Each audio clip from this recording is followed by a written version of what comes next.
Mr. Fowler, how exactly did Lagos State cope when its share of the Federation allocation was withheld during the Obasanjo years? Well, I can say it was very difficult. I was not the executive chairman at that point in time. I was the banker. And I knew from friends who worked for government then that it had to do, the state had to do a lot of financial juggling. It was not able to provide as many services as it would want to, because then we're talking about well over 30 billion naira that was withheld over that period of time without any interest. And even in today's worth, 30 billion can do a lot. So you can imagine what the state went under. But it also spurred the then governor, His Excellency Bola Ahmed Tinubu, to look inwards. And I believe that was a big push to start to generate money internally without federal government allocation. Lagos State is considered a success story. How are you sharing your know-how with other states? Are you? Well, we do. We do have a number of states that have written to our governor, and they come on what we call study tours, and they spend a week with us, and we show them how we started and the process of how we got to where we were.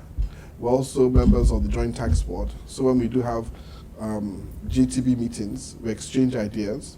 So, and we also have some foreign countries that also come in to understudy what we have done. So we readily share our knowledge and experience with anyone who wants to, what they call our templates, copy our templates, yeah. You're talking about the Joint Tax Board. Despite her best efforts, while Mrs. Ifoko Okaru was chairman of the Joint Tax Board, she tried to dissuade states from making use of tax consultants to collect their internally generated revenue. She had a problem with the system that costs those states up to about 35% in some cases of the amount collected. Lagos State still engages tax consultants. Why is it so difficult for states to collect their own taxes and do away with the tax consultants? Maybe I should redefine that. It is illegal for a tax consultant to collect revenue on behalf of a state. It's also illegal for a tax consultant to assess, or that means compute the amount of taxes that is due to the state. What the consultants do is collect data on behalf of the state government. So what we do is that we take 2 of our staff, add a consultant who has his own staff, and they go into organizations and get data. When that data is received, we now compute and do an assessment of what the taxes are due. So these consultants, number one, are given the opportunity of work. Number two, they also act as a guide. They cannot inflate or reduce figures. Our staff are also attached to them. So it serves also as a check and balance. Is it more cost effective to have consultants than to have in-house staff? Of course it is, because you see, we do the audits over 1 year. Now, if I had in-house staff, I'll pay them salaries for 12 months, plus other benefits, pension, medical, etc., etc. But during the course of the audit, which usually takes about 6 months in the year, I just have to pay the consultant a commission based on if additional taxes are earned. Some consultants will go out to their staff, and by the time they look at the books, all the taxes have been paid. So the consultant doesn't make any money. Right now, it doesn't really cost us very much to engage consultants, but it helps us provide quicker and more effective services to the taxpayer. The Lagos State Tax Administration is such a big issue. It was a campaign topic in the last general elections. The biggest complaints from businesses is the multiplicity of taxes. I've heard you deny that this is the case, right, but the complaints persist. What is government doing to streamline taxes or to educate people? Well, like I keep on saying, there's nothing like that in Lagos State. And if any taxpayer believes that is the case, they should bring it forward. I've met with MAN, I've met with NECA, I've met within the business community. What exactly are their concerns? Well, I mean, what we found out that in some states there are what you call illegal taxes or illegal charges that should not even apply. And you see, some people join associations they join unions where they're supposed to pay X amount every month, and they refer to it as a tax, but that's not a tax. It does not go to government.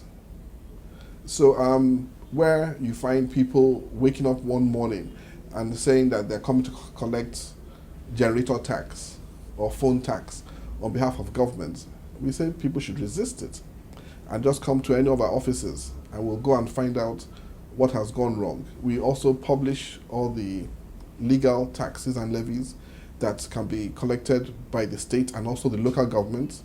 So in Lagos, they're free to challenge any bill that they don't agree with or they suspect not being a legal bill or a legal assessment. What would the tax receipt of Lagos state government look like if 90% of the taxable persons and companies were fully compliant? Or maybe I should ask what the LIRS target is. You're doing 23 billion monthly right now. Well, our target is not a number. Our target, when I say not a number in terms of naira and kobo. Our target is to get 100% compliance, whereby every organization will pay their taxes, and for the individuals, the same. Like I said, we are almost where we're supposed to be. The 3.5 million, in line with our own estimate, is made up of domestic staff, drivers, guards. Now, they happen to be on the lower income levels. So assessing or making them pay taxes, it won't add more than 1,000 naira per individual per year. So that would not really add too much to the bottom line. But I believe that if everyone joins together and declares the correct amount of taxes in line with economic activity within Lagos, we should be able to hit close to maybe 30 billion per month. You're talking about economic activity within the state. Positive economic growth signals well the economy and increased prosperity. There's increased production, which means that when there's increased production, there will be increased profits, and which will translate to increased tax collection for the government. Unemployment clearly remains a big problem. What would your recommendations be for reducing unemployment? Well, you see, when you're talking about reducing unemployment, you have to look at it maybe at the federal level.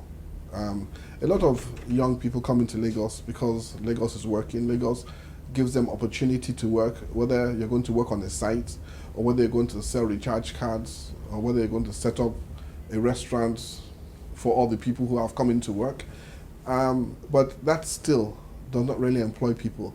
The traditional areas that can employ people are agriculture, construction.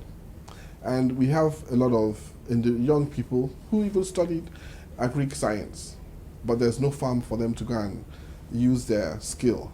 And those type of areas provide avenues for employment. The service area also.